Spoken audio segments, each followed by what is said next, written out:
I'm Jagan Chapagai. I'm the Secretary General of the International Federation of Red Cross and Red Crescent Societies, coming to this very important conference here today. I was in Syria a couple of weeks ago, and I had an opportunity to see some of the positive optimism, but also the fragility of the situation. And it's extremely important that the conference here today commits to the solidarity to the Syrian people, and that's what I'm going to advocate during this conference. Thank you.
den.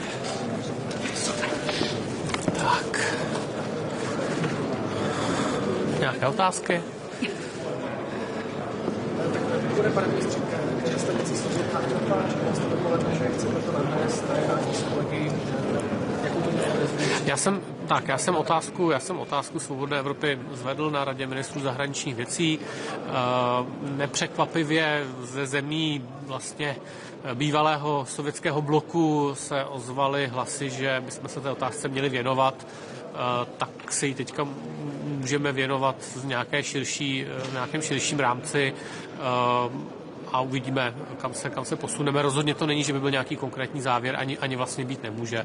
Ale ta politická vůle tam od některých členských zemí zazněla poměrně jasně.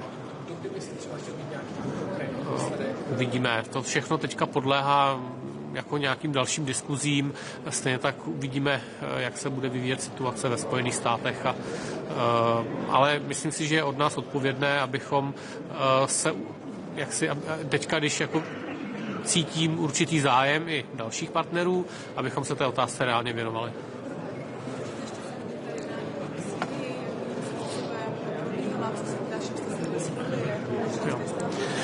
Tak jednání k Sýrii byl neveřejný, vlastně jako klasifikovaný informační briefing a potom diskuze, takže já můžu spíše přednést stanovisko české, které vyzývá k velké obezřetnosti, samozřejmě odsouzení jakéhokoliv násilí. Ty obrázky byly opravdu šokující, takže obezřetně musíme s tím novým režimem pracovat. Na jednu stranu mu dát šanci, na druhou stranu dát jasně najevo, že třeba ruské základny také prostě do Sýrie nepatří. A teďka bude vlastně probíhat ta konference.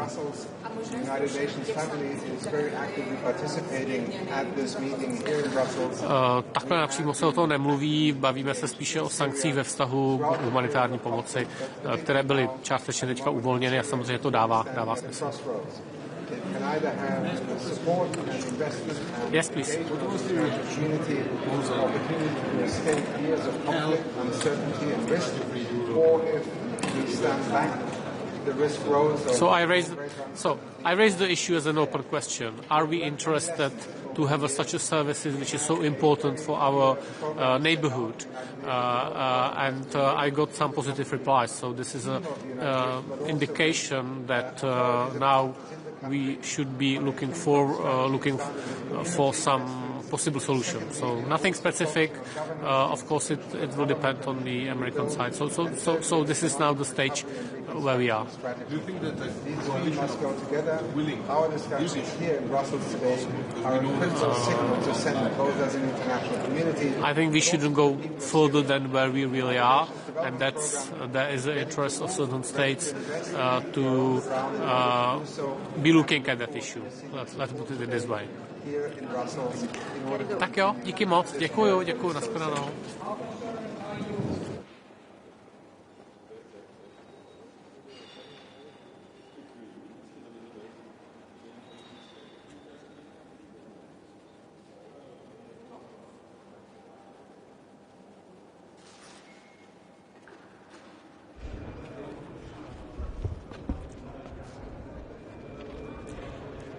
Thank you for organizing this important conference for us. I'm representing Switzerland, and Switzerland is a long-standing partner of the Syrian people.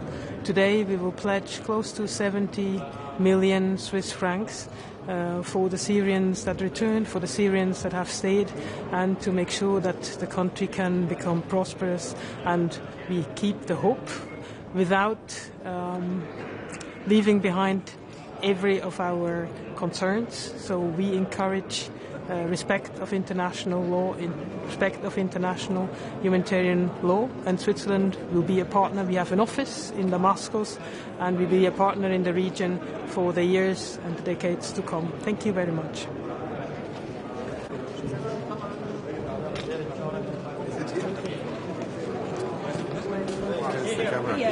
Yeah. Good afternoon, ladies and gentlemen. My name is Achim Steiner. I head the United Nations Development Programme. Standing with Syria, this is the theme of the conference here in Brussels. The United Nations family is very actively participating at this meeting here in Brussels. We have been actively engaged in Syria throughout the period of conflict, but particularly now at a moment when Syria is really standing at a crossroads.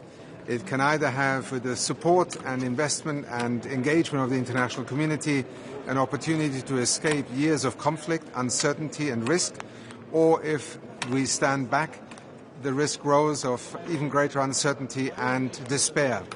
We have learned many lessons over the years. We have a very clear program set out. The United Nations Development Program has been engaging through the country team of the United Nations, but also with authorities and partners in the country on a three-pronged strategy, starting with community investments, secondly in also focusing on governance, the institutions of government that need to be rebuilt, and thirdly an economic recovery and reconstruction strategy. These three must go together. Our discussions here in Brussels today are a critical signal to send both as an international community but also to the people of Syria. The United Nations Development Program is ready to move, ready to invest, and we are on the ground in order to do so, and we look forward to receiving support today here in Brussels in order to continue this work that is so essential. How concerned are you the new Syrian constitution was writing without the Kurdish and the other minority? As we all know, Syria is at the moment in a process of developing its own governance structures, the constitution, the institutions of government. These are early days. I think the international community, but also Syrians themselves, are having high expectations of what will come next. Let us go step by step. I think to judge in advance is always risky. Recognizing that there is a long way to go, I think, is the way that we would like to think at our partnership with Syrians at the moment from all corners of the country. We are an institution that is focused on helping Syrians to develop the institutions of government, but also the governance systems, but to do so as partners rather than as commentators from outside. Where is that gap in the governance? Where do you see the gaps? Well, if you imagine for a moment that most institutions of government have either ceased to function as they did before 2011, many of the experts, many of the civil servants are no longer there. Essentially, many institutions of government have ceased to operate, and also at the local government level, which is why, in discussions with our partners in Syria, we have developed a whole series of proposals on how to strengthen governance at local government level, but also to help Syria to develop the institutions of government, be it in terms of a democracy, be it in terms of a form of government, but also governance systems for the financial sector, for the investments that are needed. And this is all part of a journey that is urgently needed and that we are committed to supporting. Thank you.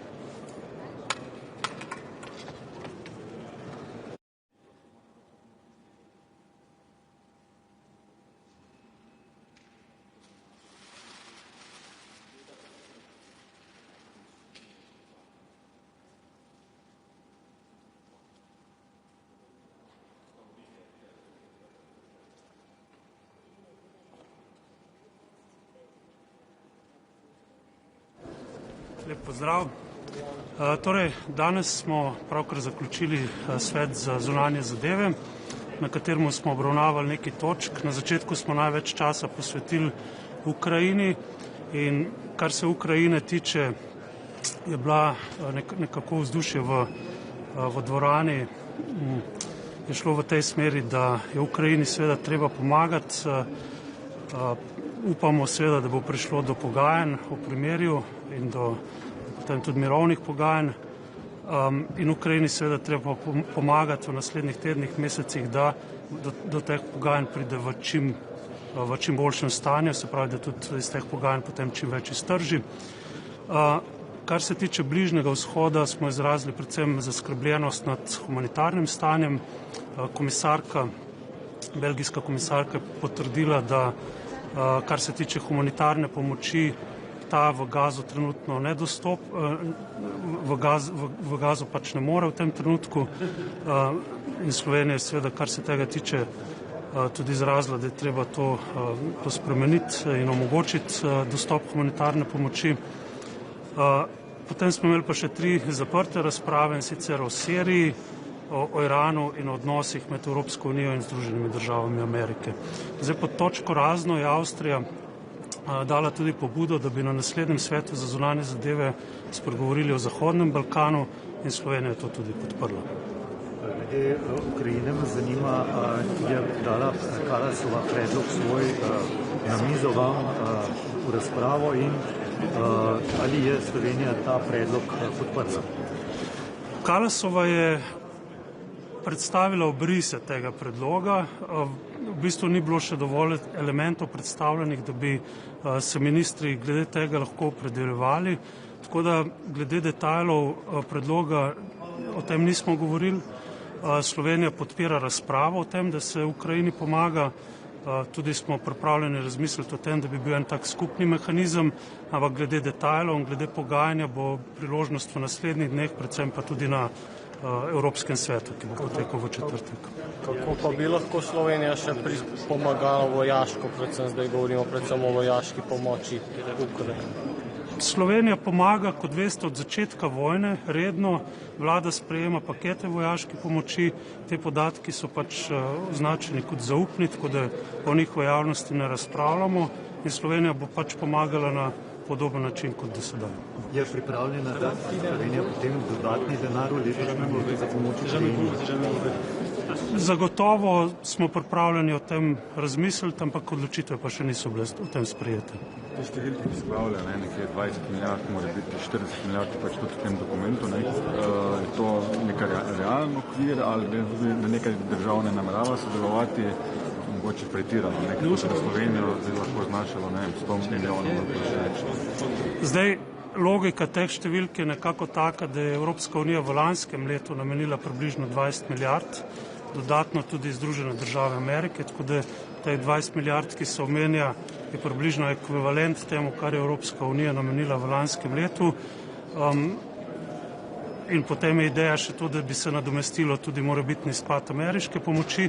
Je pa visoka predstavnica Kallas danes povedala na začetku, da je bilo že v letošnjem letu namenjenih 15 milijard pomoči strani držav članic Evropske unije v Ukrajini, kar pomeni, da v razpravi, ki bo sledila, bo ta znesek najbrž nekoliko bolj v realnih okvirih potem tudi predstavljen.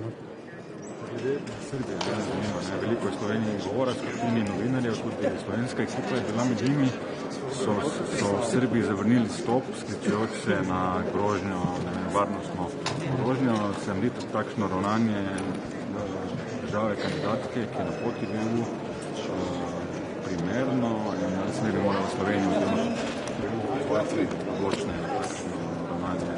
Slovenija se je odzvala na to. Mi smo že v soboto Srbskemu ministrstvu za zunanje zadeve posredovali diplomatsko noto s protestom, pričakujemo odgovor s srbske strani, pričakujemo pa, da v naslednjih dneh bo o tem potekala tudi razprava med EU veleposlaništvi v Beogradu, in od srbske strani bomo vsekakor tudi v pogovorih pridobili razlog, zakaj so pač ravnali tako, kot so ravnali. Absolutno Slovenija podpira svobodo govora, nasprotujemo temu, da se novinarjem zavrača vstop v državo, in smo seveda do tega kritični.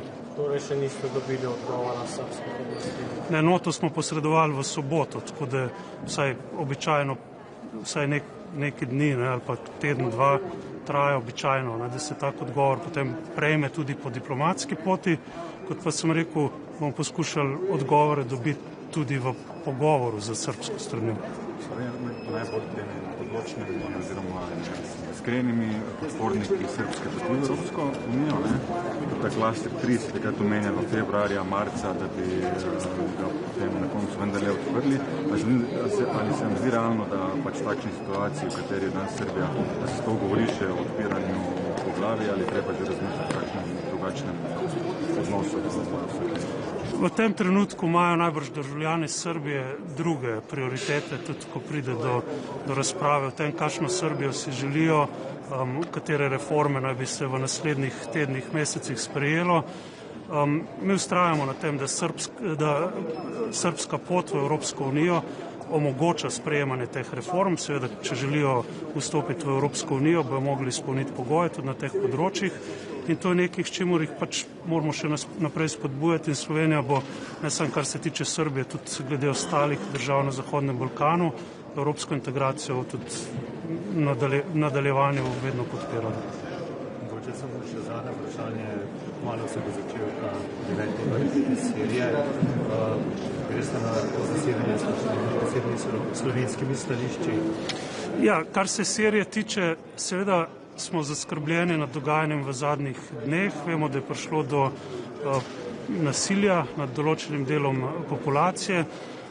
Zdaj, zanimalo nas bo tudi od sirijskih predstavnikov, katere ukrepe ta prehodna oblast sprejema, zato da se to naslovi. Kot razumemo, se obljublja sklic kot ustanovitev neke preiskovalne komisije.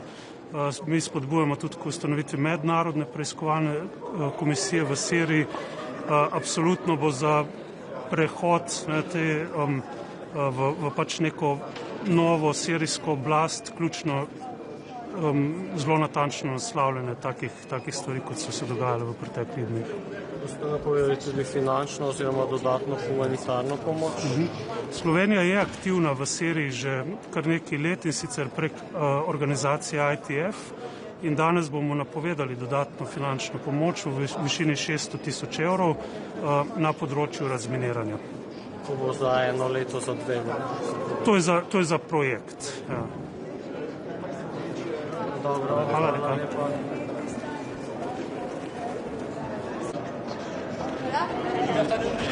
Hi, good afternoon. Here? This is fine. Okay. So good afternoon, everyone. I'm Tom Fletcher from the United Nations. This is a crucial conference for Syria. Syria is at a moment of hope and opportunity, but it is fragile hope and fragile opportunity, and we have to respond as the international community. The price of failure is much bigger than the price of success. The price of inaction, the cost of inaction, will be much greater than the cost of action. So I'm urging our partners and friends here to really engage and support the people of Syria right now. Thank you. One question. Germany, for example, is giving less money this year than last year. Wouldn't you say it's time to I want everyone to give more money. I run the Humanitarian division in the UN. Our appeal is for $2 billion to really help the Syrian people turn this corner and for Syria to be magnetic again for its people. I think that's in everyone's interest. There's a new interim authority. There is a plan. We've got a team in place that can really deliver humanitarian support and the rebuilding of Syria longer term. And we need all of our partners to step up and really engage right now.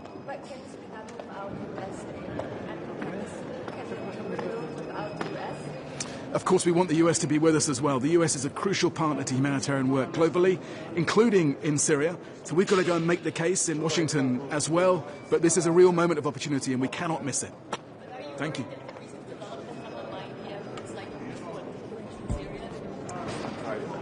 Funding cuts are, of course, they're a body blow. They're a punch in the gut to our humanitarian work.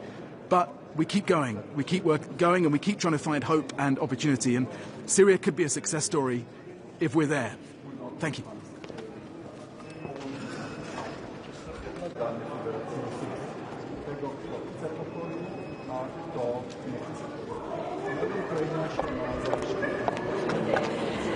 Hello, good afternoon.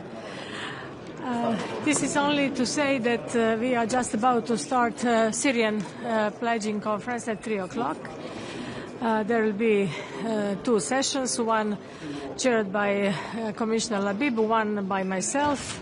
It is very important. It is 9th Syrian conference ever. You know that the European Union was the main donor in the last 14 years. More than 35 billion euros were disbursed for Syria, but now it's a little bit different. We are talking about pledging not only for humanitarian aid this time, but for the early recovery of Syria. So we are waiting for others to come, and maybe this is the moment to, it's still open, so this is the moment to invite other donors to come in, because I will, of course, invite them also during the conference, and we expect a lot of money. So this time on European side more than ever, but let's see what will be the final sum. Pardon me?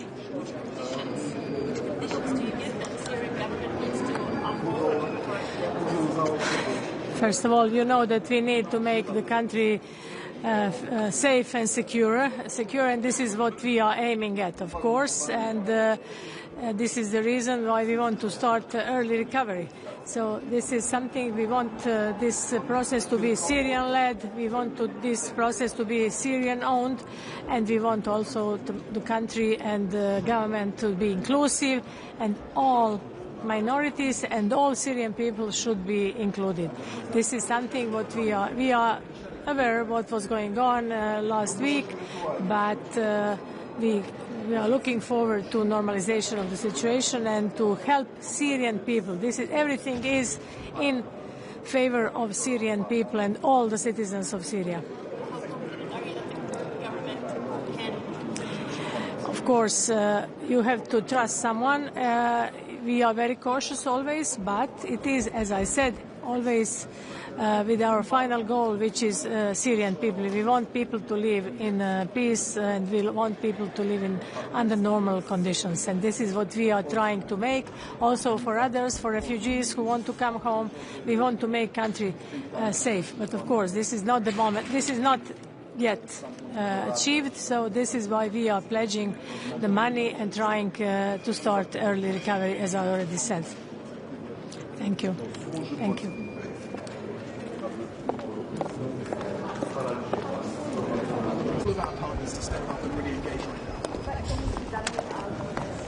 Dzień dobry. Przepraszamy bardzo za opóźnienie. Pan minister miał 2 spotkania z ministrem spraw zagranicznych Syrii i Hiszpanii. Oddaję pana ministra do państwa dyspozycji. Wczoraj powrót z Harare, z Zimbabwe. Pierwsza wizyta ministra spraw zagranicznych Rzeczpospolitej w ogóle w tym kraju, ale byłem tam jako wysokiej przedstawiciel do spraw polityki zagranicznej na spotkaniu ministerialnym tej wspólnoty państw południa Afryki. Dobre spotkanie, podpisaliśmy umowy na ponad 160 milionów euro i nowe zainteresowanie bliższymi relacjami, także handlowymi, przede wszystkim z Unią Europejską. Dzisiaj Rada do Spraw Zagranicznych tradycyjnie rozpoczęła się od briefingu w wykonaniu ministra spraw zagranicznych Ukrainy. Ukraina w Dżeddzie, jak Państwo wiecie, uzgodniła wspólne stanowisko ze Stanami Zjednoczonymi i zgodziła się na 30-dniowy rozejm celem negocjacji trwałego porozumienia pokojowego. To jest test zadany Federacji Rosyjskiej. Tego, kto chce pokoju, a kto nie chce. No i Ukraina się na zawieszenie broni zgadza, a Federacja Rosyjska na razie stawia warunki, czyli się nie zgadza. Dyskutowaliśmy o tym, jak wzmocnić pozycję negocjacyjną Ukrainy. W tym roku Ukraina ma dość środków na funkcjonowanie swojego państwa, funkcjonowanie swojej armii, ale potrzebne są środki dodatkowe. Generalne poparcie było na rzecz zwiększenia funduszy na obronność Europy i także dla Ukrainy. Jak Państwo wiecie, ważnym elementem, taką kotwicą morale ukraińskiego jest proces negocjacji Ukrainy o wejście do Unii Europejskiej. Jako prezydencja czujemy się za to szczególnie odpowiedzialni. Chcielibyśmy otworzyć na pewno jeden, może i drugi klaster negocjacyjny, ale z przykrością muszę stwierdzić, że jest to kolejna sprawa, w której blokuje podjęcie decyzji nasz stary przyjaciel i kiedyś sojusznik, Republika Węgierska. wywiązała się dość żywa dyskusja o tym, że uwarunkowanie decyzji o rozpoczęciu negocjacji nie powinno być uzależnione od spraw dwustronnych, tylko od spełnienia kryteriów.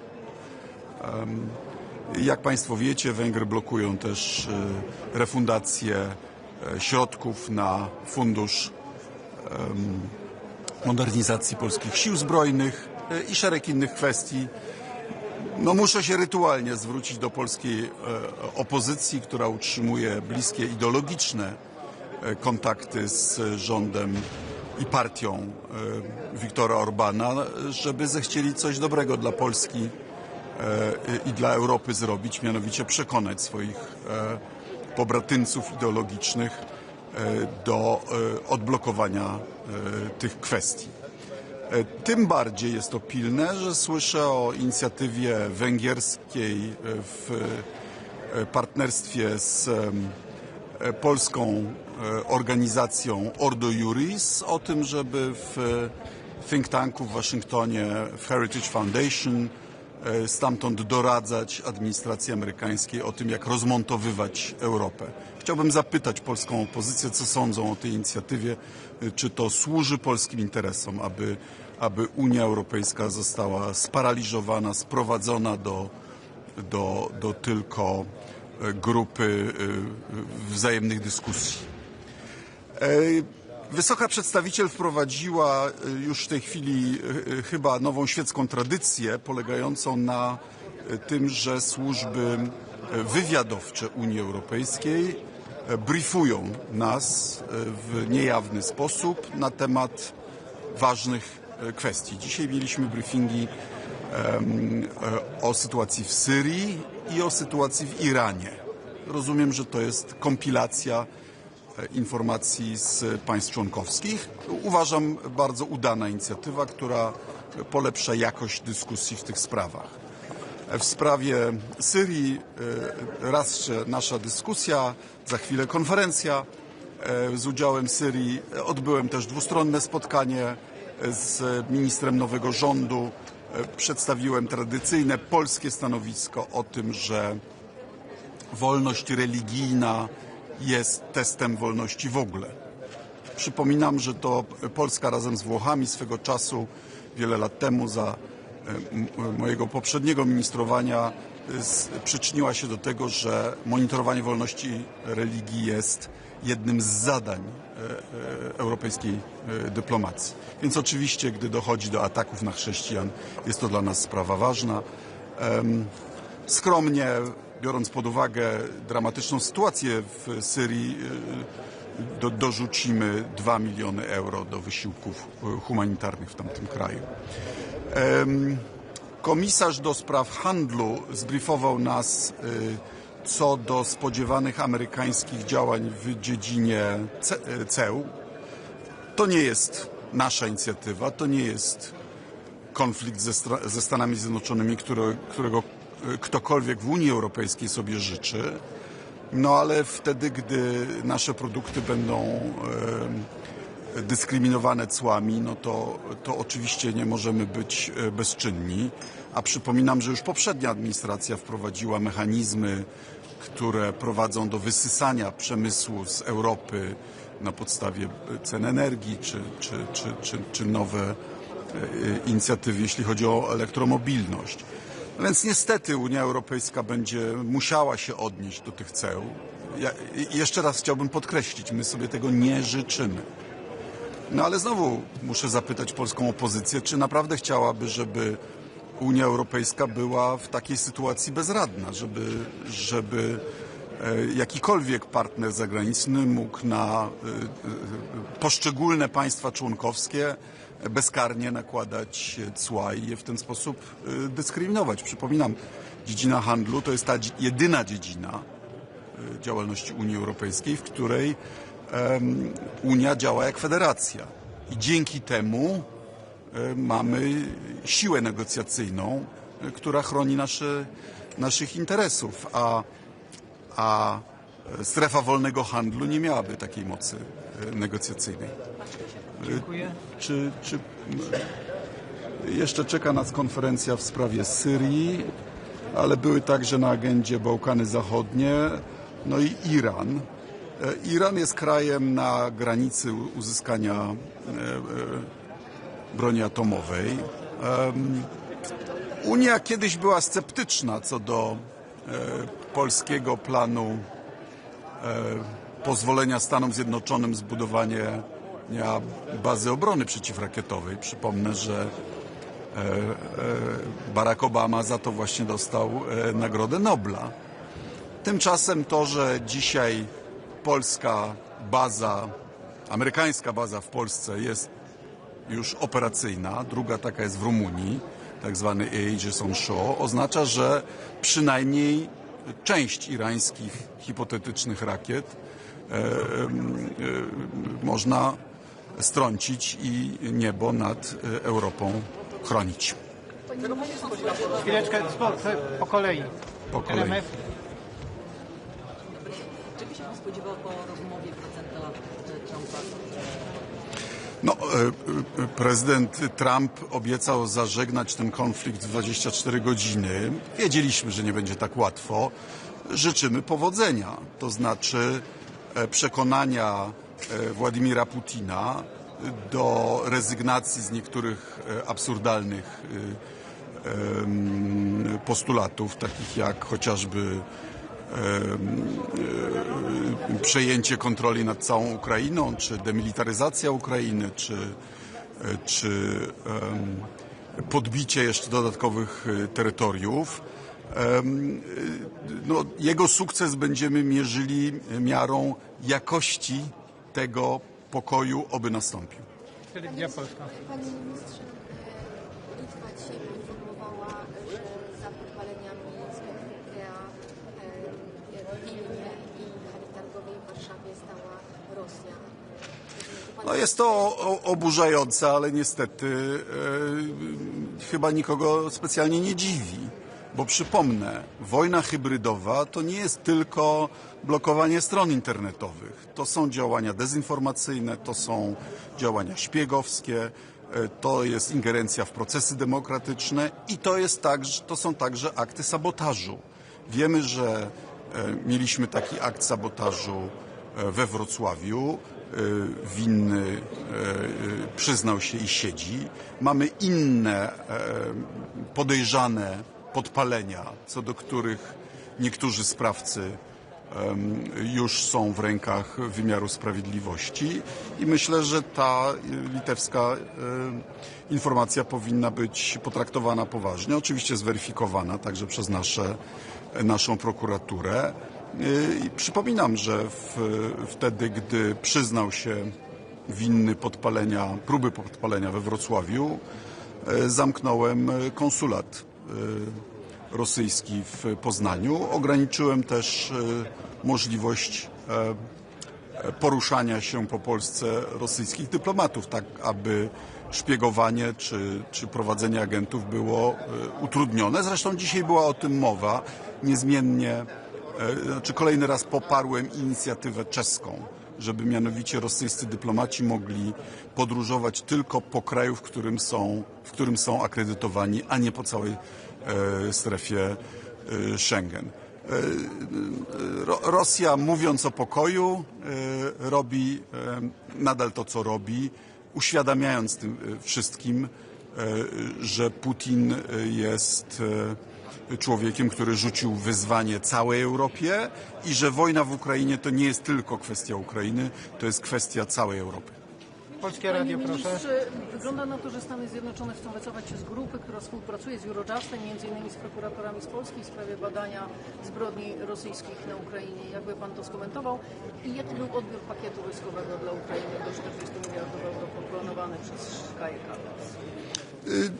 Jeśli chodzi o pakiet obronnościowy, to on jest na razie w dyskusji. Jak pani wie, są różne inicjatywy.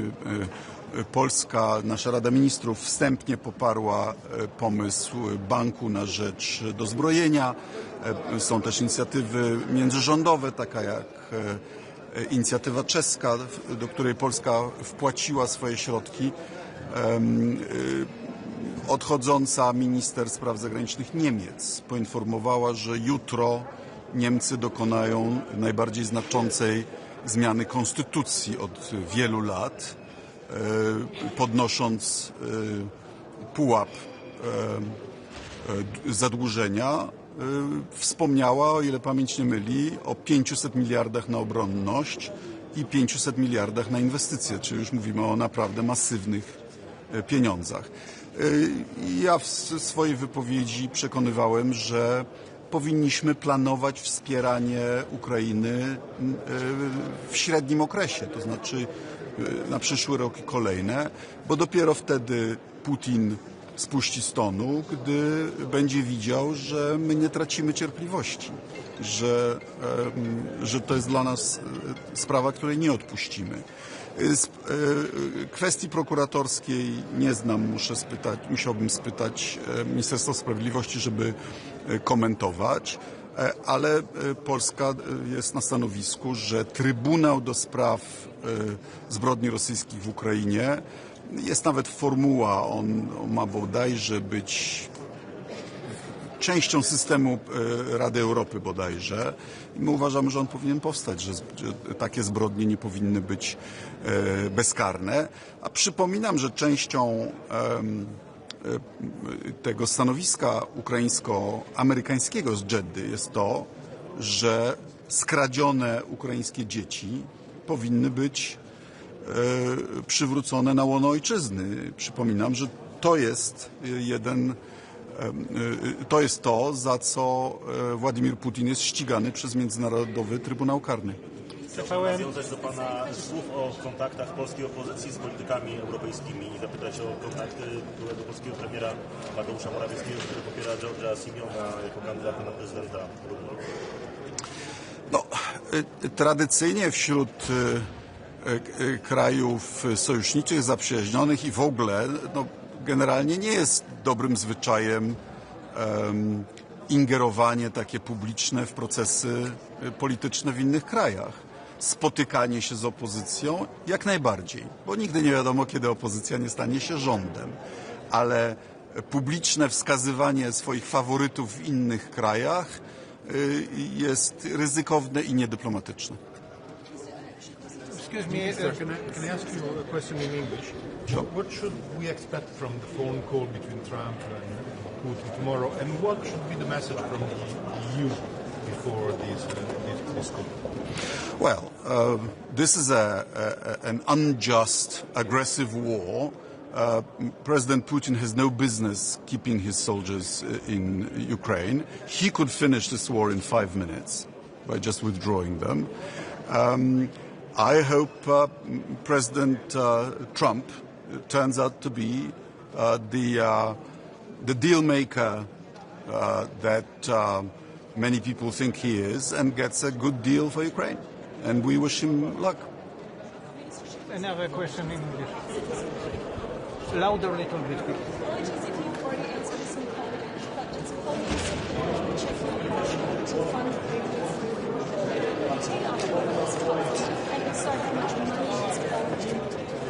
Thank you for this question. When I was a teenager, my father would listen on an old radio to Radio Liberty, Voice of America, Radio Free Europe. It's how we learned the basic facts about our own countries, because communist propaganda was so tightly controlled. And these institutions continue to do similar work for autocracies today. So in Poland, we are trying to enhance our broadcasting to non-democracies. For example, literally this month, TVP World is starting a new formula of broadcasting to Russia, to Belarus, and so this is God's work. And we would like to see what can be done to help. The issue was raised by our Czech colleague, where Radio Liberty and Voice of America are now based.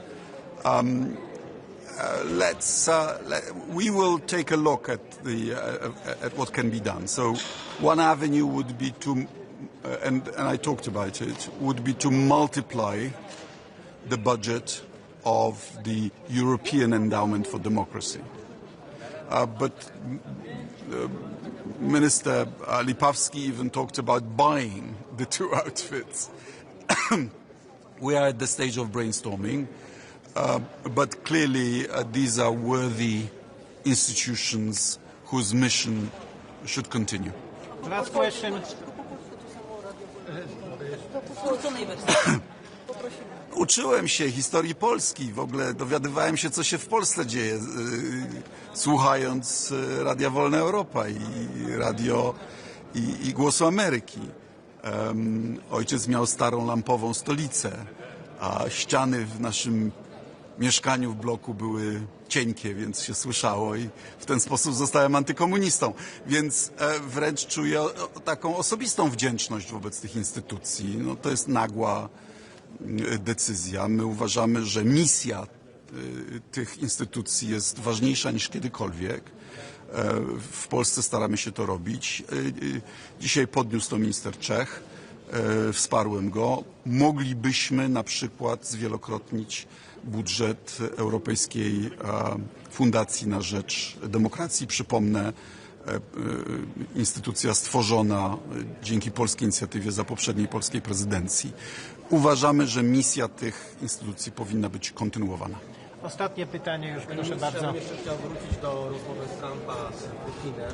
Ale wy się ode mnie domagacie, żebym ja spekulował, co powiedzą sobie Trump z Putinem. Zapytać o stanowisko, dokładnie konkretnie. Kaja Kallas wchodząc tutaj mówiła, że spełnienie warunków, jakie stawia Moskwa dzisiaj, żeby do zawieszenia broni, będzie de facto spełnieniem celów, jakie stawiała sobie Rosja, atakując Ukrainę. Czy Unia Europejska ma jakąś odpowiedź? Rozmawialiście o tym, co jeśli dowiemy się po tym spotkaniu, że rzeczywiście Amerykanie w jakiś sposób poszli na rękę Amerykanom i szerzej. Rosjanie mówią o tych root causes wojny, w tym między innymi Rosja nadal myśli, że uda jej się przejąć innymi metodami całą Ukrainę, a najlepiej jeszcze zneutralizować wojskowo połowę Europy. To się nie uda, co nie znaczy, że nie będzie Putin tego próbował.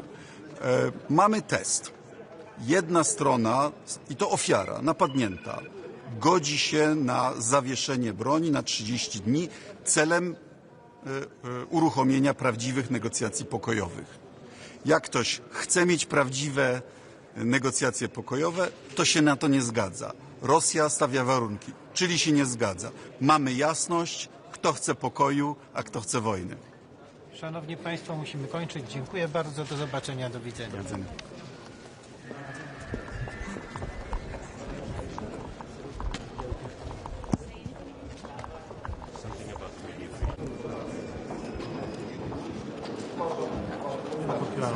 Jó napot kívánok, tisztelettel Mariana.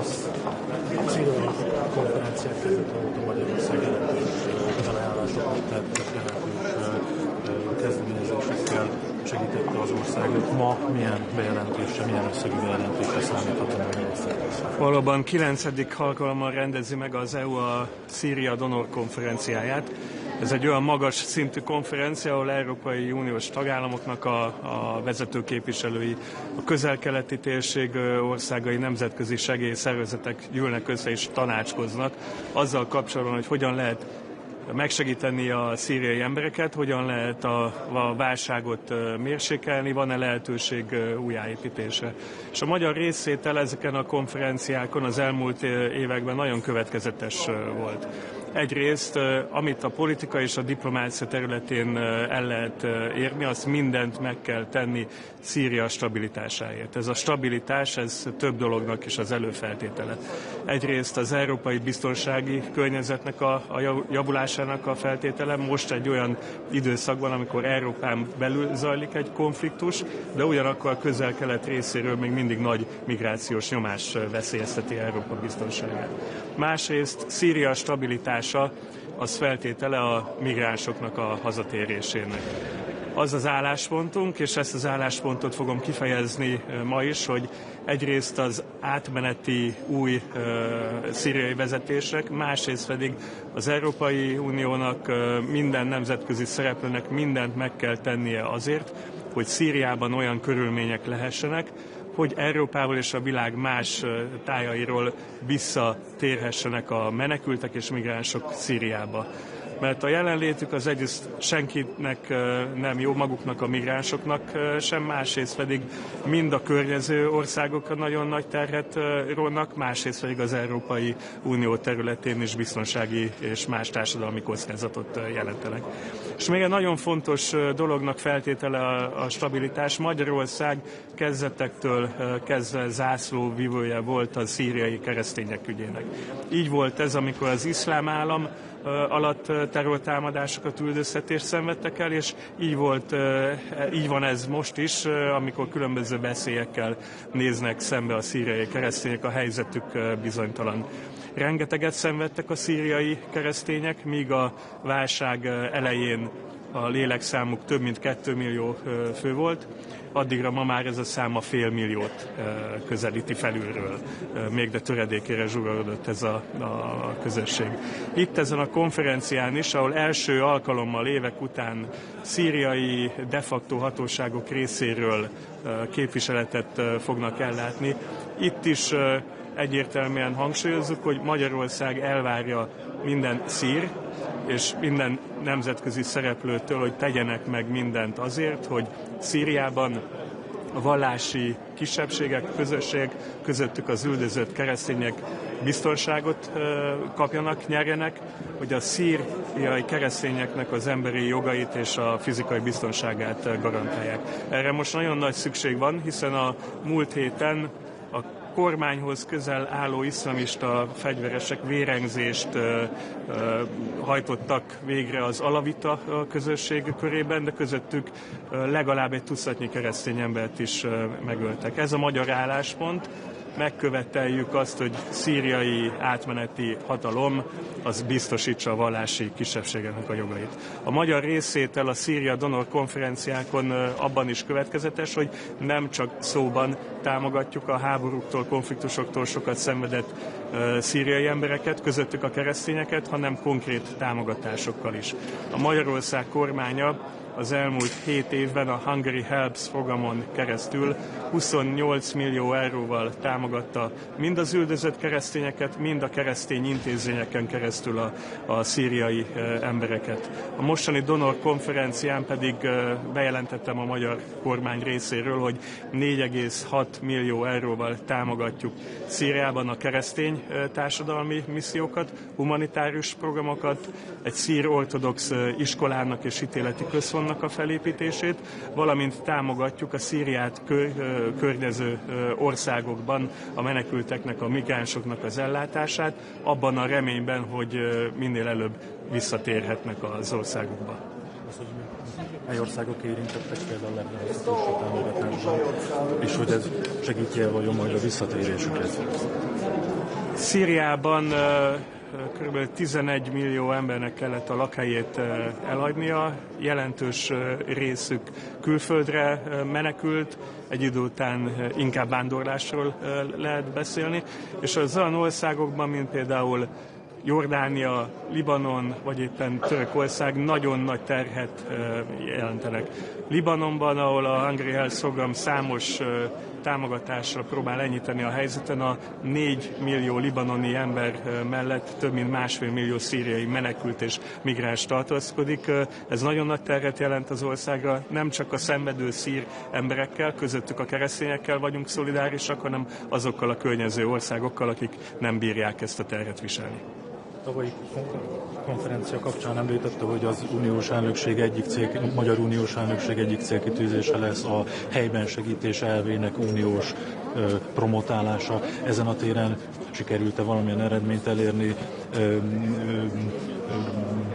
értő fülekre talált-e ez a magyar? A magyar elnökség idején a nemzetközi segélyezés terén következetesen azt a politikát és álláspontot képviseltük, hogy nem a migrációt kell támogatni, a humanitárius válságoknak, a fejlesztési kihívásoknak nem az a megoldása, hogy több embert hívunk Európába, hanem mint ahogy azt a magyar kormány a Hungary Health programon is teljesíti, helybe kell vinni a segítséget. Én úgy gondolom, hogy hatottunk az Európai Uniós politikára, de ezt majd a jövő fogja megmondani. És köszönöm szépen. Jó, köszönöm. Viszlát. No niin, hei vaan. Aika tiukka päivä, hyvä kokous siis ensinnäkin, eli vahvaa tukea Ukrainalle. No ensinnäkin mitä tulee näihin rauhanneuvotteluihin, niin meidän tietenkin pitää huolta siitä, että kun pallo on ikään kuin Venäjällä, että kun Venäjän pelikirjaan helposti kuuluu se, että he pitää pelkästään sen pallon, he haluaa muuttaa. Ministers, Excellencies, ladies and gentlemen, over the past 10 years now, we have met in Brussels to stand with the people of Syria, and even in the darkest moments of the war, when Assad's regime was dropping chemical weapons on its people, and there seemed to be no possible solution for the conflict, we gathered at the Brussels conferences to keep the hope alive. One of the first conferences was opened by the words of Farah. There's a beautiful video on YouTube about her, a 6-year-old Syrian girl living in Zaatari refugee camp in Jordan. And thanks to our collective support, she could go to school, she could learn for a better future. And today, Farah is a grown-up girl. She wants to become a journalist in her native Syria. But for the first time ever, since we have these conferences, her wish is not just a dream, it is a real possibility. Because Syria is a new country. And today the dreams and the aspirations of the Syrian people are no longer on hold. For the first time in decades, Syria's hope can become reality. Of course, the path to reconciliation and recovery is still long. On the one hand, we see very encouraging steps. The agreement between the central authorities and the Kurdish SDF, for instance, is nothing short but historic. Also important is the signing of a constitutional declaration by interim President al-Shara. On the other hand, the attacks on security forces and the violence against civilians in Syria's coastal region show that the situation remains fragile. Once again, we have seen Syrian mothers weeping for their lost children and old wounds reopen. But we also see the Syrian authorities' commitment to bring the perpetrators to justice, to protect minorities, and to form an inclusive government. All of this is vital for reconciliation. From our side, we must do everything in our power to support these goals and to support a successful transition. And this is the reason why we are all gathered here today. We want the Syrian people to know that we will be with them every step of their way. And this is why it is so important that for the first time we're joined by Minister al-Shibani. A very warm welcome. In the past, we have always worked for Syria and for Syrians. But today, we can finally work with Syria. And this gives a new meaning to the Brussels conference. So we would like to hear from you about the needs of your people and your plans for rebuilding state institutions. For every new step you take towards an inclusive political transition, we are ready to move forward together with you. Europe is ready to do its part, and this is what I would like to focus on. My first point. Since the start of the conflict, we have provided over 37 billion euros in support of Syria. Now that Assad has fallen, this support is even more important. According to the UNHCR, 1.5 million Syrians might return to their country already this year, and 2 more million people who are currently displaced within Syria could potentially return to their homes. Today we are working with the host countries and the UN agencies to support them along the way. So basic services must be restored, electricity is only available for a few hours per day, there's not enough drinking water, Syrian children must be able to go back to school. All this, and you know, much, much more is necessary and vital to rebuild a normal and a dignified life. Syrians need greater support, whether they are still abroad or they decide to go home. And this is why today the European Union is increasing its pledge for Syrians in the country and in the region to almost 2.5 billion euro for 2025 and 2026. And we call on all of you who are here today to do the same if possible. Because at this critical time, the people of Syria need us more than ever. But as we tackle the immediate needs of Syrians, we must also start looking to the future of the country. And this is my second point. There are entire cities to be rebuilt and a whole economy to restart. And this is why we have suspended our sanctions on key economic sectors. This includes energy, transport, and the financial transactions that are linked to them. And we are ready to do more to attract the necessary investments for reconstruction as the political transition advances towards a credible and inclusive and non-sectarian government. As long as progress continues, we are also willing to scale up our support for recovery and reconstruction together with our partners in the region and across the world.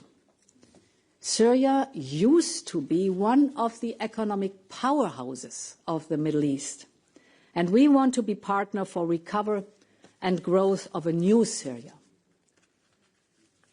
In the old Syria, a dictator controlled all political and economic power. But in the new Syria, power can go back to where it belongs, and that is to the people of Syria. And this is the third issue where we can be of help. Here at the Brussels conferences, we have already hosted Syria's civil society representatives, both from inside the country and in exile. Some of them were banned by the Assad regime because of their ideas, but now they can finally be heard. So I am proud to announce that this year we are planning to hold the civil society dialogue of the Brussels conference in Damascus, because all Syrians deserve to take their future into their hands. Syria can become a country where everybody can speak their mind, with equal rights and representation for all, men and women alike, beyond faith, ethnicity and ideology, a country with no place for sectarian violence. The future of Syria is for all Syrians to build, those who always fought for freedom and those who just discovered hope, those who fled and those who stayed. This must be the promise of the new Syria, and we will do everything that is possible so that this can be fulfilled. Thank you very much for your attention. It's wonderful to greet you here today in Brussels. Thank you. I now invite you to watch the video address by UN Secretary General Guterres.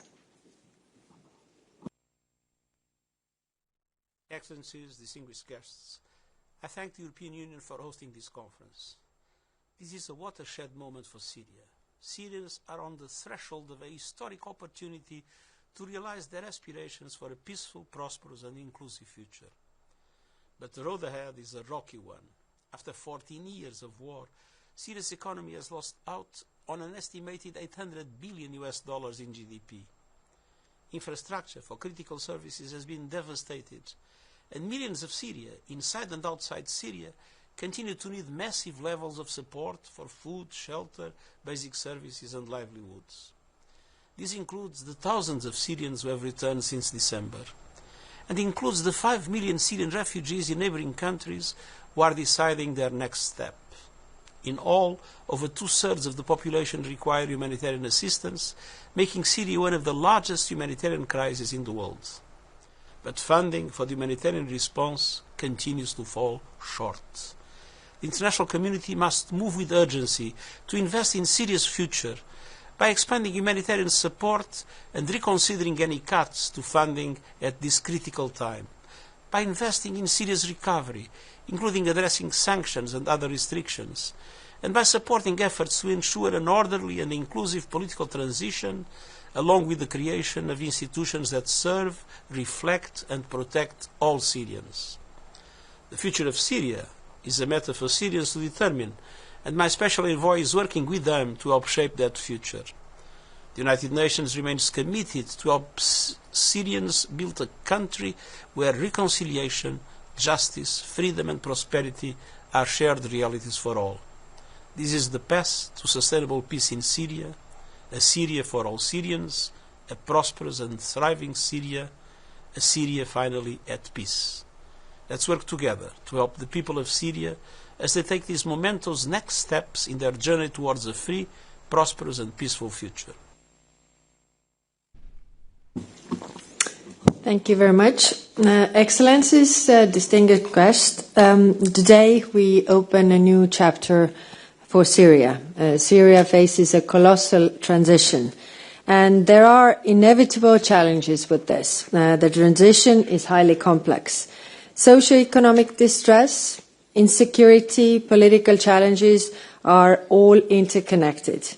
We are, Minister al-Shibani, fully aware of this, and you have a huge responsibility on your shoulders. But there is also immense hope after decades of brutal dictatorship and war. Hope for Syria, where all citizens can express their views freely without fear and enjoy safety and equal rights. For Syria, where people and businesses can thrive. For Syria, where conflicts are resolved by rule of law and justice, and not through fear or the barrel of gun. In this vein, I'm happy that today EU is pledging over 720 million euros for 2025. This will support the population inside Syria, as well as Syrian refugees and their vulnerable host communities in Lebanon, Jordan and Iraq. This is an increase of over 160 million euro from last year's pledge. We also pledge 750 million euro for 2025 for Syrian refugees and vulnerable host communities in Turkey. This conference is, of course, more than just pledges. Today, we send a message of collective support for a peaceful, inclusive, Syria-led and Syria-owned transition in Syria. Minister, we welcome the number of positive steps the transitional government took over the past 3 months. These include the agreement reached last week between the Syrian authorities and the Syrian Democratic Forces. This agreement is a major breakthrough. It could pave the way for increased stability and better future for Syrians. We strongly encourage parties to work on the implementation, and we are ready to support this. You also have a historic opportunity in the transition to tackle long-standing security threats, including chemical weapons and terrorism, including Daesh. We intend to support the deployment by the Organization for the Prohibition of Chemical Weapons of a verification mission to Syria with 4 million euros. I urge others to do the same. Cooperation on the security and daily management of camps and prisons holding foreign terrorist fighters in northeast Syria also remains essential. The recent wave of violence has highlighted the fragility of this transition. We strongly condemn the attacks, particularly those targeting civilians. They must be addressed swiftly and decisively. We welcome the establishment of an independent investigative commission by the authorities, which must credibly investigate these acts. The existing UN Commission of Inquiry should be associated to these efforts. The EU is also a very strong advocate for civil society to be fully included in the transition process, which is essential for its success. I'm happy that today we are joined by several members of Syrian civil society. Justice and reconciliation are fundamental parts of transition. The people of Syria have lived through decades of horror. It's high time that all Syrians can live safely in peace. The EU will continue supporting UN accountability mechanisms and other transitional justice initiatives. Those responsible for war crimes and human rights violations over the past 13 years must finally be held accountable. There will be no peace without justice. Let us be clear. Not all parties want the transition in Syria to succeed. These parties include Daesh and Assad loyalists, but also Russia and Iran, who supported Assad's regime. We see malign attempts to derail the transition, be it by fueling violence or information manipulation online. We are hosting a conference on this topic on Wednesday. The recent violence in Syria is a perfect example of the dangerous consequences of this. External actors seek to manipulate the information environment to amplify tension between citizens and communities. And who really gains from this? Because the people of Syria pay for all of this with their lives. All actors, from the north to the south, from the east to the west, must respect the sovereignty, unity and territorial integrity of Syria. The path to peace, stability and prosperity for Syria requires the support and collaboration of all stakeholders, both within Syria but also beyond its borders. And at this critical moment in Syria's history, the EU is ready to play its part. Thank you. So I would now like to pass the word to Syrian Interim Foreign Minister, Mr. al-Shibani. Please.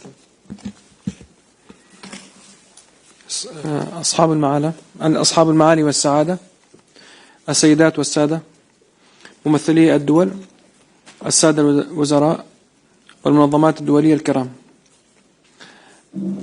أستهل حديثي معكم اليوم بتوجيه خالص الشكر إلى مملكة بلجيكا الكريمة قيادة وشعبا على استضافتها مؤتمر دعم مستقبل سوريا، وإلى جميع الدول والجهات المانحة التي تواصل تقديم الدعم الإنساني للشعب السوري في ظل ظروف استثنائية فرضتها سنوات طويلة من الحرب والدمار.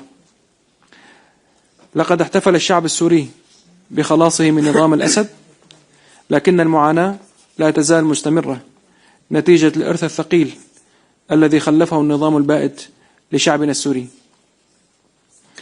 إن اجتماعنا اليوم له واجب أخلاقي قبل كل شيء تجاه المحنة الإنسانية في سوريا، وهو فرصة حقيقية لتعزيز الجهود الدولية الرامية إلى تخفيف معاناة السوريين ومواجهة التحديات العالمية بروح من التضامن والتفاهم. إن المؤتمر اليوم يتميز عن كل نسخه السابقة بالمشاركة الرسمية الأولى للجمهورية العربية السورية بتمثيل حقيقي نابع ومؤيد من الشعب السوري. لقد شهدت سوريا تحولات سياسية كبيرة في الآونة الأخيرة، فبعد الإطاحة بنظام الأسد الذي تسبب في أكبر أزمة إنسانية في التاريخ المعاصر، بدأت مرحلة انتقالية جديدة التف فيها السوريون وتوحدوا جميعا حول إدارتهم الجديدة لدعمها وإنجاحها. وعقد المؤتمر السوري للحوار الوطني الذي جمع المجتمع المدني ومئات من ممثلي الشعب السوري بمختلف مكوناته وفئاته، وأعلنت مخرجاته المشتركة في أول مشهد يشارك فيه الشعب السوري وممثليه مشاركة حقيقية في القرار السياسي منذ أكثر من 5 عقود من الظلم والاستبداد.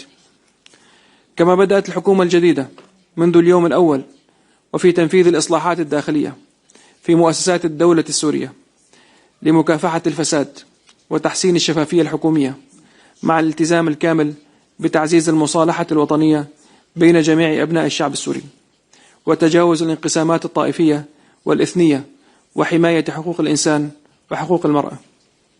السيدات والسادة، إن أمن سوريا واستقرارها يتعرضان لتهديد مستمر من قبل جهات خارجة عن القانون كفلول الأسد وبعض الميليشيات المتمركزة على حدودنا مع دول الجوار، إضافة لانتهاك إسرائيل لاتفاقية 1974 وتوغلها في الأراضي السورية مستغلين المرحلة الانتقالية الجديدة. كل هذه المحاولات تشكل خطرا كبيرا على سيادتنا وسلامة شعبنا. إن الجمهورية العربية السورية دولة واحدة موحدة، ولن يتسامح السوريون مع أي محاولة للمساس بالسيادة السورية أو تقسيم سوريا أو فرض مناطق نفوذ على حساب وحدة البلاد. وفي هذا السياق رأى العالم أجمع نزول جموع السوريين للاحتفال في الشوارع والميادين بعد الاتفاق الأخير مع قوات سوريا الديمقراطية الذي نسعى لإنفاذه مع مراعاة كامل الجوانب الإنسانية للسوريين في شرق سوريا، والتأكيد على مكافحة الإرهاب بكافة أشكاله، وضمان عدم استخدام الأراضي السورية الموحدة في خلق فوضى عابرة الحدود أو تهديد لدول الجوار أو العالم. ورغم محاولة فلول النظام البائد الأخيرة الفاشلة تقويض الأمن والسلم الأهليين، إلا أننا عازمون على المضي في تطهير البلاد من بقايا الفساد والإجرام، وإعادة الأمن والاستقرار في كافة أنحاء البلاد، وتمكين السلم الأهلي والعدالة الانتقالية. ولن نسمح بأن يتم تبني رواياتهم ضد الحكومة السورية أو فرضها ضد إرادة السوريين، حيث استغل النظام السابق ورقة الأقليات وأساء استخدامها، فإننا نرفض أن نفعل الشيء ذاته. فقد أدت 54 عاما من حكم الأقلية إلى تهجير أكثر من 15 مليون سوري وسقوط مليون شهيد وقمع الأغلبية والأقليات الأخرى على حد سواء. وإننا في الحكومة السورية الجديدة نؤمن بالمواطنة لجميع السوريين بكافة طوائفهم، ونؤمن بأن الكل متساوون أمام القانون بالحقوق والواجبات. إن عهد الاستبداد قد ولى، وقطعنا وعدا لشعبنا أن عصر الظلم قد مضى ولن يعود، ولن نتوانى عن محاسبة كل من تلطخت يداه بالدماء البريئة خلال 14 سنة الماضية عبر عدالة انتقالية وطنية مستقلة. وقد اتخذنا تجاه أحداث الساحل السوري المأساوية التي هزت سوريا والعالم خطوات عملية فاعلة في هذا الاتجاه، وكان أبرزها تشكيل لجنة مستقلة للمحاسبة والتحقيق. وكما هو الحال الآن، تبقى الحكومة السورية الجديدة الضامن الوحيد للسلام الأهلي. السيدات والسادة، نحن هنا اليوم ليس فقط لنتحدث عن المساعدات الإنسانية المؤقتة، بل لنضع الأسس لحلول شاملة ومستدامة عبر إجراءات حقيقية ملموسة تبدأ برفع العقوبات الاقتصادية ودعم جهود إعادة الإعمار وتمكين الشعب السوري من إعادة بناء وطنه من جديد، بعيدا عن الضغوط السياسية والعقوبات الإحادية التي لا تزيد إلا من معاناته. لقد مر الشعب السوري بظروف قاسية، حيث تعرضت البنية التحتية لدمار واسع، وأصبح الملايين بحاجة ماسة إلى المساعدات الإنسانية من غذاء ومياه ودواء وتعليم وخدمات صحية. ورغم الجهود التي تبذلها الإدارة السورية الجديدة بالتعاون مع شركائنا الإنسانيين، فإن التحديات لا تزال كبيرة. وفي هذا السياق نثمن الخطوات الإيجابية التي اتخذها الاتحاد الأوروبي، بما في ذلك تعليق بعض العقوبات في قطاعات حيوية مثل الطاقة والنقل، بهدف دعم عملية الانتقال السياسي والتعافي الاقتصادي. ومع ذلك فإن هذه الإجراءات لم تصل بعد لمستوى طموحات الشعب السوري المتحمس لإعادة عجلة الحياة سريعا. إن سبب هذه العقوبات هو نظام الإجرام البائد، وها قد زال، فاستمرارها اليوم يعني أن السوريون هم المعاقبون. إن رفع العقوبات الاقتصادية عن سوريا لم يعد مجرد مطلب حكومي، بل هو ضرورة إنسانية وأخلاقية، إذ أن هذه العقوبات تمنع السوريون من استعادة حياتهم الطبيعية، وتعيق الاستثمار في القطاعات الحيوية التي يحتاجها الشعب السوري للنهوض ببلده ووطنه.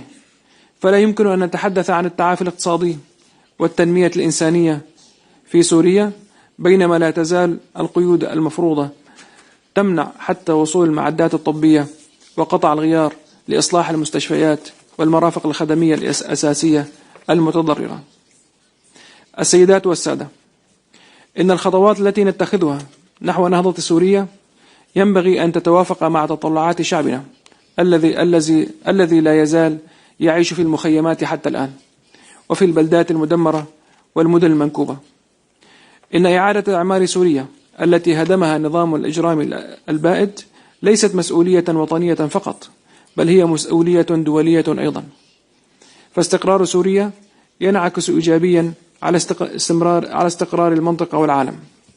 وإن إعادة تأهيل البنية التحتية وتحفيز الاقتصاد وتأمين عودة كريمة للنازحين واللاجئين إلى وطنهم وديارهم كلها أمور تتطلب تعاونا دوليا جادا. وإننا ندعو اليوم جميع الدول المانحة إلى المساهمة الفاعلة في جهود إعادة الإعمار وتشجيع الاستثمار في سوريا ودعم مشاريع التنمية المستدامة التي من شأنها توفير فرص العمل وتحسين مستوى المعيشة وإعادة الأمل لملايين السوريين. إن الحكومة السورية الجديدة تؤكد التزامها بالعمل مع جميع الشركاء الدوليين والمنظمات الإنسانية لضمان وصول المساعدات إلى مستحقيها من كافة المناطق والمكونات، وتهيئة الظروف الملائمة والكريمة للعودة الآمنة والطوعية لجميع اللاجئين، الذي لن يتم إلا بتأمين الحماية والالتزام لحقوق اللاجئين في البلدان المضيفة. ونحن منفتحون على الحوار والتعاون في كل ما يخدم مصلحة الشعب السوري ويعيد لسوريا دورها الطبيعي في المنطقة والمجتمع الدولي. وفي الختام أجدد شكري لكل من وقف بجانب الشعب السوري في محنته، وأدعو الجميع إلى اتخاذ قرارات جريئة تصب في مصلحة عودة السلام والاستقرار. إن سوريا تستحق أن تعود قوية، وسنظل نعمل مع كل من يؤمن بالإنسانية والعدالة لتحقيق هذا الهدف. ونحن على ثقة بأننا جميعا بتضافر جهودنا المشتركة قادرون على دعم سوريا لتجاوز هذه المحنة وبناء مستقبل مزدهر يسوده السلام والأمن والاستقرار. وشكرا لكم.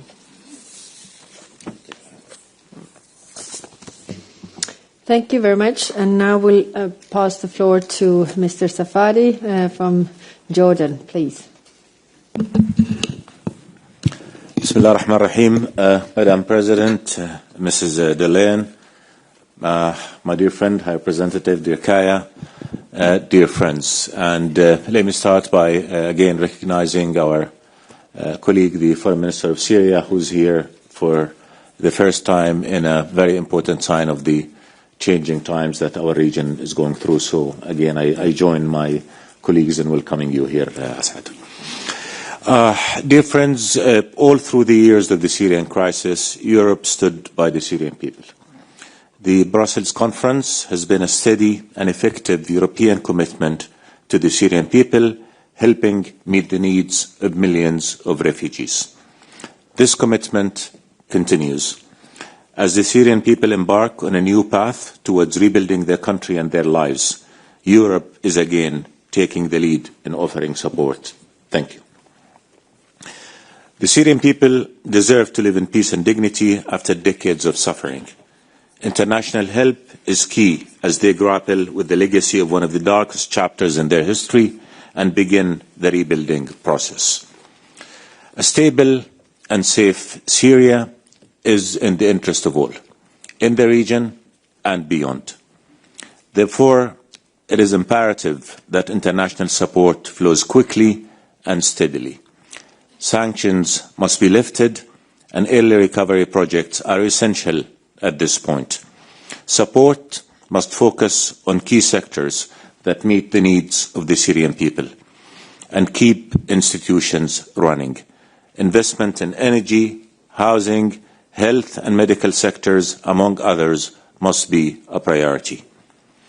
Early recovery projects that provide houses, schools, hospitals, and create job opportunities are essential for creating conditions conducive to the voluntary return of refugees. If we all come together, we can make a difference, and Syrian refugees can go back and contribute to rebuilding their country. Dear friends, in Jordan, we stood by our Syrian brethren in times of crisis and peril. We stand by them today at this historic moment of promise, hope, and opportunity. Jordan hosts 1.3 Syrian refugees. We did everything we could to ensure that they live in dignity. In Jordan, only 10% of refugees live in camps. Our schools have been open to all Syrians in the same way they were open to our own citizens. More than 150,000 Syrian kids are enrolled in our public schools. That's about 11% of the student population. We provide Syrians the same medical treatment we provide Jordanians. We give work permits and we share our scarce resources with them. But without your support, Madam President, dear friends, we would not have been able to meet their needs. That support must continue to flow. The answer to the refugees' problem is obviously their voluntary return to their country. But until conditions are conducive to this return, their needs must be met. Host countries cannot take care of refugees on their own. There is the alarming drop in support for refugees, and organizations that care for them must be reversed. We hope this conference will allocate the funds needed to ensure that host countries can continue to shoulder their human responsibilities of caring for refugees. Dear friends, our meeting today could not have been more timely. It is a practical step to support the Syrian people. It is also a message that the world stands by them as they move towards a better future of unity, peace, and stability. The responsibility facing the new Syrian government is huge, but so is the opportunity of fulfilling the rights of the Syrian people to a country that is safe, united, free from terrorism, all-inclusive, and that guarantees the right of all Syrians. After all the pain and loss and suffering they have endured, the Syrian people deserve to live in freedom, equality, dignity, and peace. And Syria's territorial integrity and sovereignty must be respected. Israel must immediately withdraw from Syrian territories it has occupied and must stop meddling in the Syrian affairs. Its actions are unlawful and destabilizing. The Syrian government has said, even now, that it is fully committed to the 1974 agreement. Israel must uphold that agreement too, and it must respect international law. Otherwise, it will be sowing the seeds of conflict and chaos in the region again. Dear friends, again I say, Syria's stability is key to regional stability. The new Syrian government carries the responsibility of meeting the rights and aspirations of the Syrian people. But we collectively have a responsibility to help them do that. This conference is a clear signal that Europe is shouldering this responsibility, that Europe is again taking the lead, and we thank you for that.